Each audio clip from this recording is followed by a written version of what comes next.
رب قدوس قرآن حکیم میں ارشاد فرماتا ہے لَقَدْ جَاءَكُمْ رَسُولٌ مِّنْ أَنفُسِكُمْ، کہ بے شک تمہارے پاس رسول اعظم رسول ہاشمی صلی اللہ تعالی علیہ وآلہ وسلم تشریف لائے، من انفسکم، جو تم ہی میں سے ہیں۔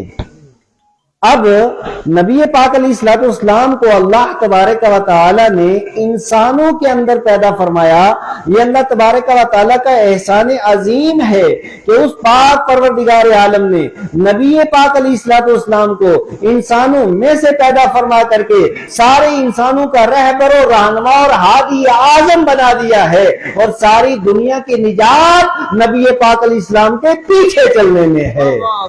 حضرات گرامی، میں یہ بھی عرض کرتا چلوں کہ اس آیت مبارکہ کا یہ جو لفظ ہے من انفسکم، اس کو حضرات مفسرین کرام نے اور جو اجلہ مفسرین ہیں انہوں نے دو طریقے سے پڑھا ہے، ایک من انفسکم اور من انفسکم۔ اب یہ انفس اور انفس کا مطلب کیا ہے؟ یعنی ایک مطلب یہ ہے کہ تم میں سے رسول پاک کو بھیجا، اور ایک معنی اس کا یہ ہے کہ نفیس ترین رسول، شان والے رسول، عظمت والے رسول، بلندی والے رسول، برتری والے رسول، سارے رسولوں کے سردار کو اللہ تعالیٰ نے تمہارے اندر بھیجا ہے۔ اور دیکھیے نبی پاک علیہ السلام نفیس کیسے ہیں، اٹھا کے دیکھیے صحیح بخاری، نبی مکرم صلی اللہ تعالی علیہ وآلہ وسلم کا، آقا کریم علیہ السلام کا وجود مسعود اور نبی پاک علیہ السلام کے وجود کی برکتوں کا یہ عالم ہے کہ آقا کریم علیہ السلام کی بارگاہ اقدس کے اندر ایک صحابی رسول آئے اور آ کر کے عرض کرنے لگے، یا رسول اللہ صلی اللہ تعالی علیہ وآلہ وسلم، میری بیٹی کی شادی ہے اور مجھے ایک ایسا خوشبو چاہیے جو اپنی بیٹی کی شادی کے موقع پہ اسے تحفے میں دیا جائے۔ نبی پاک علیہ السلام نے ارشاد فرمایا، کل ایک کھلے منہ کی شیشی لے کر کے آ جانا۔ وہ صحابی رسول دوسرے دن شیشی لے کر کے آئے۔ آقا کریم علیہ السلام نے اپنے بدن مبارک سے نکلنے والے پسینے کو اکٹھا کیا اور اکٹھا کرنے کے بعد اس شیشی کے اندر ڈال دیا، پھر ایک چھوٹی سی لکڑی ڈال دی اور ارشاد فرمایا، جا کر کے اس بیٹی کو یہ خوشبو لگا دینا۔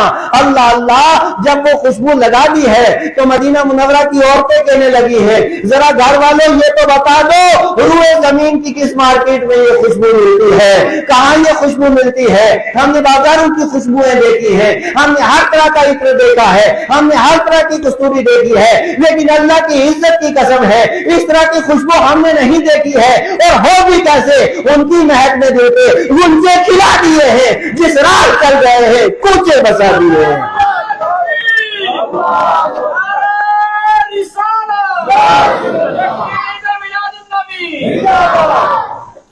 اس میں کوئی شک نہیں کہ مہینہ اسو کا ہے، اور کٹھلی والی حکایت بھی سے بہتر آپ جانتے ہیں، لیکن پہلی بات یہ ہے کہ یہاں نعرہ لگاؤ مت، اور اگر نعرہ ہو تو پھر نعرہ لگانا چاہیے، ذرا زور سے لگاؤ، پتہ لگے زندہ لوگوں کا مجمع ہے۔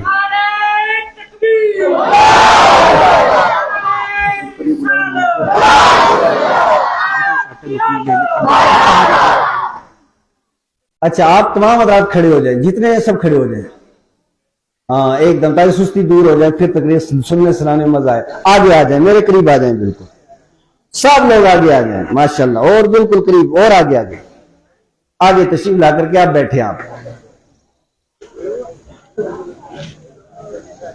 حضرات گرامی قدر میں یہ عرض کر رہا تھا کہ نبی پاک علیہ السلام کے وہ ذات مقدسہ ہے کہ حضور علیہ السلام نفیس ترین رسول ہیں۔ اس آیت مبارکہ میں اللہ تبارک و تعالی نے نبی پاک علیہ السلام کی 5 خصوصیات کا ذکر فرمایا۔ کتنی خصوصیات؟ زور سے زور سے، کتنی خصوصیات؟